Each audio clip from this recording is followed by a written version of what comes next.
There's a photograph, one historians claim couldn't exist, taken somewhere in Hale County, Alabama 1840. It shows a white woman in a torn dress, her eyes wide open, her body stiff, and behind her rows of figures motionless, expressionless, their faces blurred by the heat.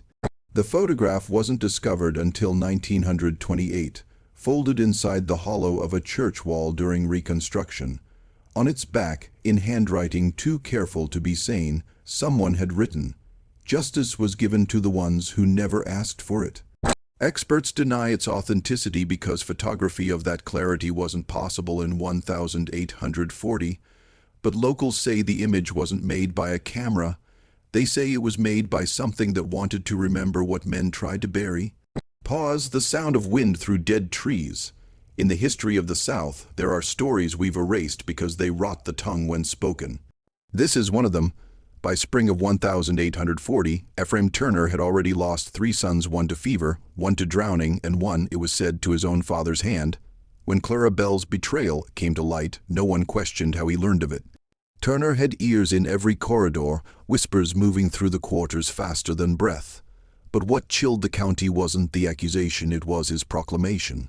He gathered his workers, every enslaved man and woman, and declared that they would decide her punishment. He claimed the Bible demanded it, that God himself had chosen the oppressed to measure her guilt. At first they refused, but refusal was death on Turner's land, so they gathered, silently, under the magnolia trees. Each one called forward, forced to stand before Clara Bell. Each one told to speak the judgment of God. Pause, a faint echo of weeping carried by wind. From that night on, nothing on that land grew straight again.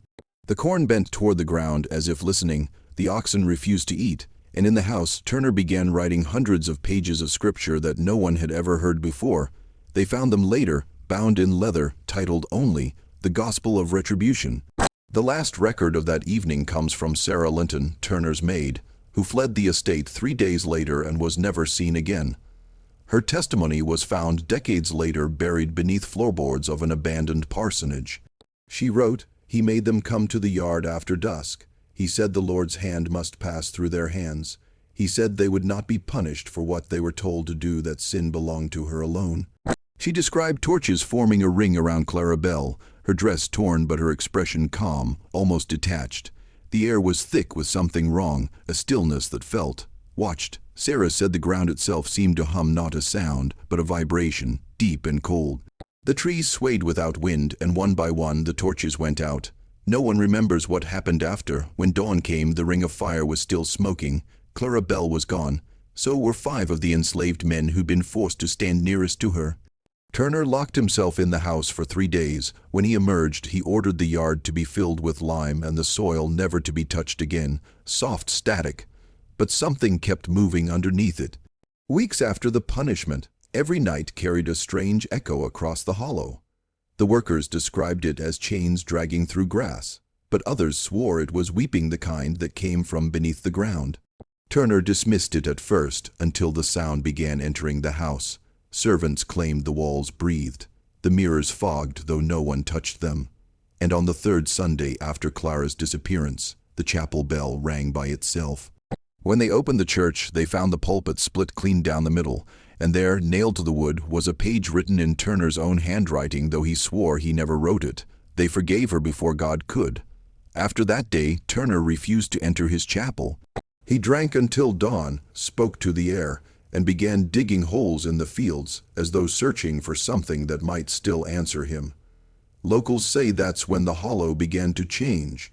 The soil grew pale, and a mist started rising from the lowlands each night, a mist that smelled like the inside of old wood and lightning. The plantation was known as Evermore Hollow, a stretch of black soil carved from swamp and sorrow. Owned by Ephraim K. Turner, a cotton baron descended from ministers, his wealth came not just from land but from fear. He ruled his estate like a sermon, no joy, no rebellion, no mercy. But it wasn't Turner's cruelty that history tried to erase, it was what happened when his wife, Clara Bell Turner, was accused of adultery. The records say she vanished in the summer of 1840. Her name appears one final time in a church ledger beside a single word, redeemed. Yet in the woods behind Evermore Hollow, locals still find pieces: a hair comb made of bone, a rusted key, a ring with no engraving. They say if you dig too deep in that soil, it bleeds clear water that smells like iron and rain. Old families in Hale County avoid speaking her name because the story isn't about betrayal, it's about a ritual of judgment that went wrong, a ritual born of revenge and sanctioned by something older than the church. A month before Clara's disappearance, Reverend Josiah Bell, the Plantation's minister, delivered a sermon that no one could forget. Witnesses said he looked pale, as though he'd seen God die. His voice trembled as he said, "There are sins man cannot punish, lest he inherit the curse of heaven's silence." Days later, Turner summoned him to the estate for counsel. The Reverend returned changed. He burned his Bible, left his congregation, and spent the rest of his life muttering the same phrase, "It wasn't her sin, it was ours." He died in 1848 in a Huntsville asylum, his fingernails packed with black dirt. When they searched his quarters, they found sketches of a circle drawn in chalk, a rope suspended over a pit, and many faces watching from the dark. That's when scholars realized Evermore Hollow wasn't merely a plantation. It was an altar. By late autumn, Evermore Hollow had become unlivable. The servants abandoned their quarters one by one, claiming the floors whispered their names. They said when the wind blew through the shutters, it carried the voices of those who'd vanished that night, not as screams, but as pleas. Turner refused to leave. He slept in the study, a revolver on the desk, the lamp never extinguished. His journal from those months survives only in fragments. They come from beneath. They want to speak. I cannot tell if they accuse or forgive me. Her shadow is longer than her memory. The Lord's silence is not absence. It is waiting. The neighbors claim to see light flickering from the windows long after midnight, a pale, colorless glow that didn't behave like fire. Sometimes they heard piano music slow, wrong, as if the keys were being pressed by unseen hands. One hunter, trespassing near the property, described seeing Turner kneeling in the dirt, hands sunk deep into the soil, murmuring to it like a confessional.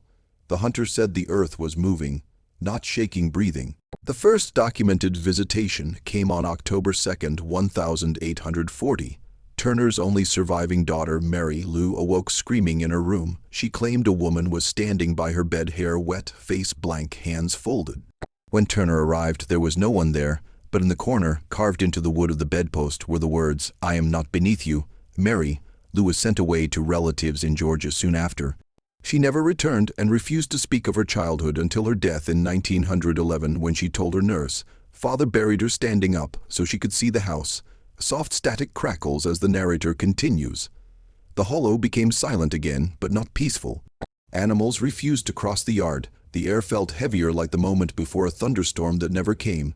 And every night at the same hour, the bell from the chapel, the one Turner had forbidden anyone to touch, rang twice.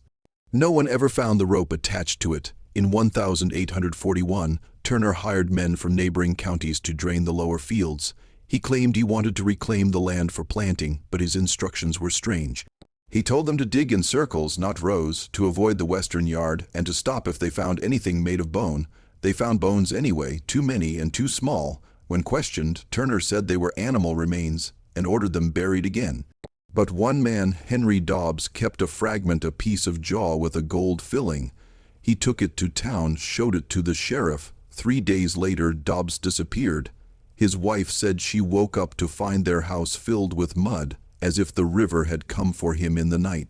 Turner continued his work. He dug trenches through the plantation, searching for something no one could name. Witnesses described him muttering scripture as he worked. "If God hides beneath the earth, I will raise him up myself." By winter, the digging stopped. Turner vanished. His house was left open, his lamp still burning, the floorboards wet with soil, and in the center of the yard a new mound of dirt, perfectly round, with a single white ribbon tied to a stick at its top.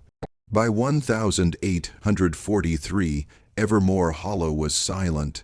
The fields were empty, the windows shattered by wind. Travelers on the old Selmer Road began crossing themselves when they passed it, claiming the smell of iron and lilies lingered for miles. When the county tried to reclaim the land for auction, surveyors refused to enter. The ground was soft, as if hollow underneath. Their horses trembled, refused to cross the property line. One man claimed he saw movement in the upper windows, a figure with no face, swaying side to side as if caught in invisible water. The courthouse marked the plantation uninhabitable. It was left to rot. But people say it never truly emptied. At night, candlelight still flickered in the windows, and from the well in the back field came a sound like breath rising through water. They called it the Hollow, not for its geography, but because everyone who entered left less of themselves behind. In 1892, a lumber family from Montgomery bought the land. They planned to tear down the house and build a mill until the eldest son, Charles Whitley, found the cellar. Inside were hundreds of Turner's pages, his Gospel of Retribution, bound in damp leather, ink blurred but legible. The words made no sense, fragments of scripture rewritten into something circular, recursive. Forgiveness is the final sin. Beneath the punished lies the punisher. To see her face is to see the wound that never closes. Charles read them aloud that night to his workers.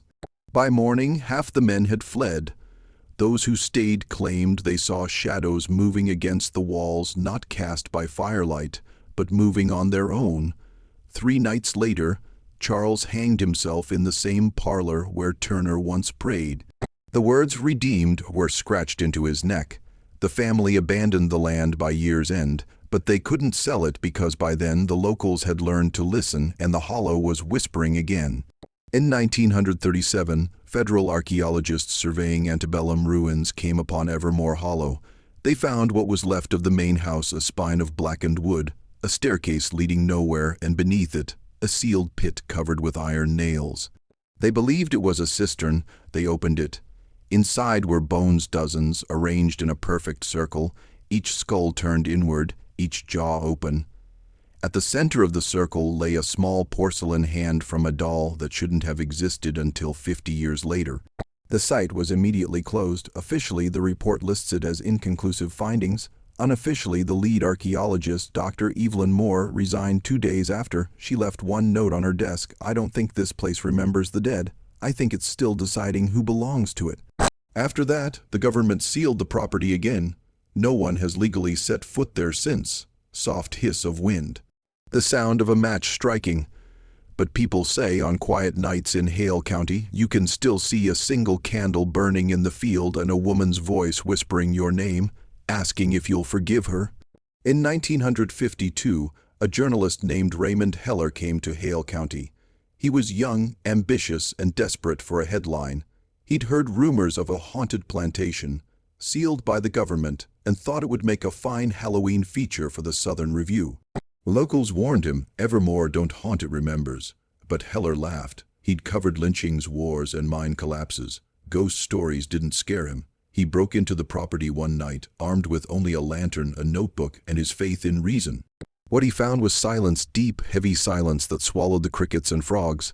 The air inside the ruins was thick, metallic. He wrote in his notes, "The ground is warm, the wood hums under my hand, the air tastes like rust." When he returned to town, his hair had gone gray at the temples. He refused to speak of what he saw, only muttered that there was music, but no one was playing. A month later, he mailed his editor an envelope with no return address.